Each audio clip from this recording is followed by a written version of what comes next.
Hey everyone, what's up and welcome. Today we're back and we're playing some more Arc Raiders, and I wanted to talk about how I've hit rank 1 in Arc Raiders, at least on my personal leaderboard. And if I'm going to be honest, I don't think I've seen anyone come within 10 miles of my score that I currently have this week. And I wanted to break down how I'm going about playing ranked to help you guys reach some high scores to get rank 1 on your leaderboards as well, and hopefully get closer to reaching Cantina Legend, which is the top 100 rank at the end of the season, which you get some pretty cool rewards for. So I've already made a video breaking down how the rank system works. If you guys haven't watched that, I highly recommend you give it a watch. I just broke down how the rank system as a whole even works in Arc Raiders, and it's a great starting point because today is going to be more so about some of the strategies that I've used to get through this week's challenges that we currently have at play.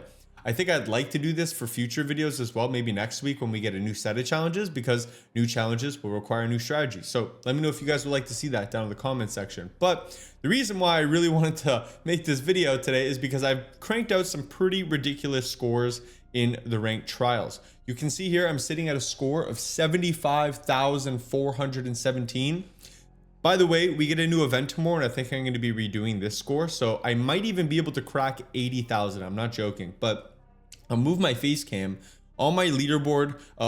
Everybody has their own personal boards, but we are sitting in first place. But I genuinely don't think I've seen anybody come remotely close to 75,000, which is pretty insane. My boy Pants has been doing a ton of the challenges with me. He's sitting at 52,000 right now. Some of the challenges I did with different squads, but yeah, I mean, it's 25,000 ahead of second place, which is pretty insane. We should be able to crack 80,000 when the new event comes tomorrow, because we are getting some new weather conditions. Arc Raiders just put out a tweet. I'm actually super excited for this. Another little news update for y'all. But the weekend weather report's in, and we're going to be getting the electromagnetic storm on Dam Battleground, Spaceport, and Bluegate. These are weather conditions. We also have hidden bunkers on Spaceport. I remember this hidden bunker from Tech Test 2, and I was actually wondering where the bunker went. I didn't realize it was a specific map condition. It holds a lot of great loot. It's underground, and it'll make for a pretty cool PvP zone. And then we also have the night raid, which is going to be coming to Bluegate. All very exciting stuff. Getting back to the ranked tips and strategies for these specific challenges and how you guys can start cranking your scores for the leaderboard. You really do want to go into these with a plan. And there is quite a bit of planning you can do when it comes to these challenges, some of which revolve around whether or not you want to play at night or major map conditions or play during daytime. I know right now we only have nighttime on a lot of different maps, and so sometimes it can be beneficial to do it during daytime because there are specific slight map condition changes that really aid in you being able to crank these scores. For example, damaging hornets. We ran this at nighttime on Dam. There are a few hornets on Dam, but specifically we did it because we went to the top of the control tower, and the top of the control tower gave us a view of the entire map. Bringing in a hull cracker was also part of our strategy. Hull crackers can one-tap hornets and wasps, and so it makes it very easy to kill them quickly without any struggle.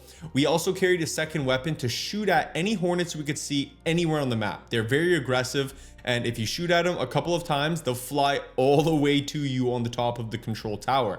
In addition to this, we also saw snitches. Now, some snitches were on a leash, as in they couldn't get close enough because they would literally reach their area where they weren't allowed to leave. And so they couldn't get close enough to detect you, but there were a couple of snitches that respawn, and every time we saw them, we'd shoot them, they'd fly up, they'd detect us, and they'd spawn a new pack of wasps and hornets. With the hull cracker, we would destroy all of them, and we did this for 30 straight minutes until we had to extract. You do have to make sure you extract, because if you don't get out, you don't complete the challenge. If you're doing this at nighttime, that's even harder, because now you got some people hitting end of raid extracts, and they're a little bit cautious and they might kill you. But oftentimes, if you really communicate well, people will just let you go. But yeah, we did some damaging of hornets. We chilled at the top of control tower. We shot up a high score of 15,671. I do think it was a good strategy. I think I ran a little short on bullets when it came to attracting the actual hornets. So I could have probably gone a little bit higher, but that's how I went about completing that challenge. Next, we did search first wave husks. This is the one I did with my boy Pants, and I'm not joking, might be a world record high score for this actual challenge right now. We started near testing annex, and we looped around the entirety of the map from the Red Lake side.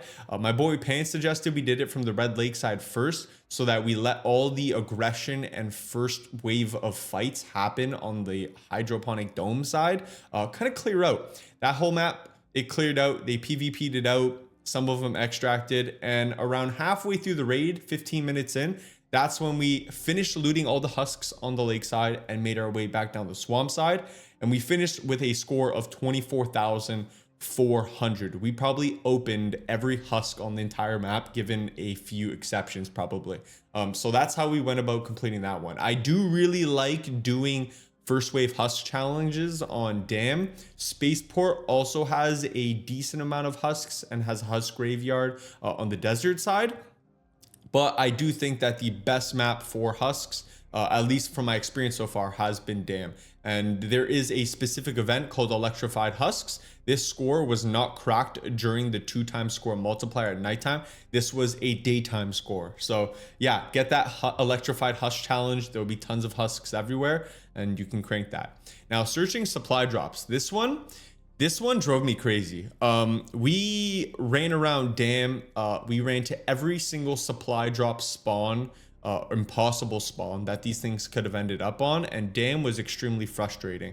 We tried to do it at nighttime as well. The max amount of supply drops we could find on Dam in one game was 2. I don't know if it was hard capped so that there couldn't be any more than 2 spawns in one game, but that's when we decided to take things on over to Buried City. Buried City is a much smaller map. It's more condensed when it comes to the supply drop spawns, as in you won't have to run as far from one to another. So we were able to clear all the potential spawn points faster. And in addition to that, it's the only map we were able to find 4 supply drops spawned in one game. 4 supply drops at nighttime got us a high score of 6,400. Allowed us to 3-star it and got us some extra yak for the leaderboard. Destroying ticks, fireballs, and pops. This one we did during daytime, so we didn't get the score multiplier, but we did go underground on Dam. I brought in a Tempest. Make sure you bring lots of ammo. I was running out of ammo. My friend Roxy was having to drop me some, but there is basically a loop you can do underground to destroy the ticks and pops. And by the time you do a full loop of the underground plaza on Blue Gate, they tend to respawn. So you kind of just keep running in a circle and a circle and a circle and destroying all the little robots. And that's how we got a score of 11,280. I will be redoing this when the new map conditions come in that I just showed off at the beginning of the video, because once that comes in, we're going to have nighttime. I'll probably be able to double this score and some, because like I said, I was running low on ammo. So yeah, you should be able to crack a 20,000 score with these fireballs and ticks. It's going to be a hard one because maybe some other people will be trying to do it as well. And Blue Gate tends to be a pretty PvP heavy map. I don't know what it is. Maybe because it's so open, but people like to go guns a-blazing. So just be careful when you're running around down there. And then lastly, we have damage ground-based arc enemies. This one, we were able to crack a score of 17,666. This one we did do during daytime because we waited for the special event with the Harvester. The Harvester spawned the Queen, and the Queen is going to be the best option no matter how many Bastions spawn, whatever. It's the best option at being able to farm damage on a ground-based arc. The Queen is the biggest ground-based arc. We brought tons of wolf packs. We used all the wolf packs before any of the legs broke and cracked, so it did as much damage without fully trying to kill the Queen. And then after that, we focused weak spots. We killed the Queen. I brought in hull crackers, and the hull crackers allowed me to shut this thing down, and we finished with a total damage score of 17,666. Tons of damage, tons of points, completely skyrockets past the 3-star value of only 4,000. I do recommend as well, if you finish the Queen early on, which we did, we went looking for some other, Bastions, Bombardiers, Leapers. We weren't able to find any, so you could probably get an even higher score. But all of these combined right now, like I said, has left me at a high score of 75,417 on the leaderboard. Gonna hide my face cam one more time. first place by quite a long shot. Please do let me know if any of you guys have ever seen a score higher than 75,000 for at least this week. I really don't understand the top 100 trial rankings, to be honest. This is a board of 100 people, but I do wonder if the actual reward to get the Cantina Legend skin under the ranks, is it? Yeah, right here. I wonder if this is going to be an unknown number. Like I have no idea if I'm within the top 100. I do think I am right now, but like if it's keeping track of the total player base. But I wonder if this is just going to be like the board you're on, then it might be a lot less common of a skin. Regardless, I really enjoy the rank system. I think I'm going to keep you guys up to date with the strategies me and my friends come up with on a weekly basis because I love grinding this stuff. And the beauty of it is it has so much replay value. Regardless if you do it and 3-star it, then you want to 3-star it and get some extra score. And even when you get some extra score, you're always kind of left feeling like, did I really do my best? Like I feel like I could have got even more if I did this one little thing right. And it constantly makes you retweak your loadout, retweak the plan, the route you're going to take for these challenges, and it's incredible. So yeah, I hope those simple tips that I offered you guys today help you crank out these rank scores. Let me know if you guys have also been enjoying the rank system.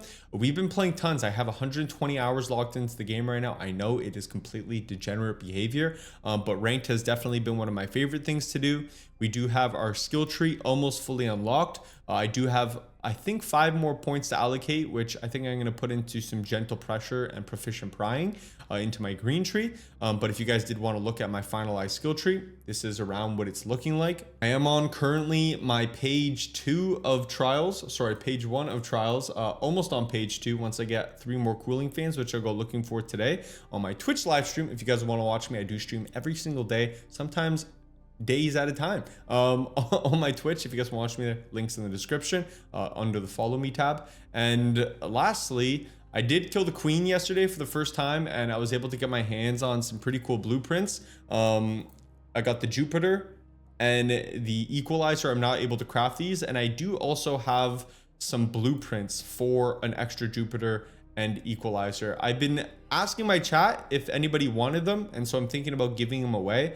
It's a great reason to come check out the stream. I think I'll give these away today over my Twitch. And yeah, you guys have a fantastic rest of your day. One thing that doesn't get talked about enough, and I think is worth throwing into the video, is the drip. This is the drip we're currently rocking. We got the G suit with the headgear on cap only, oxygen tank off with the vest, and we got the cool little yellow hiker bag. And I don't think we got any back bling yet. No back bling, but we got a little bit of a scrappy charm as well. So this is the drip we walking. Let me know what drip you guys are rocking. I love the customization in this game. Do wish it was a bit cheaper. Do wish it was a little bit more in depth like the finals, but regardless, I'm still having fun. Anyways, thanks for watching. You guys have a great rest of your day. Take care. Keep up. Stay up. Subscribe. Peace out.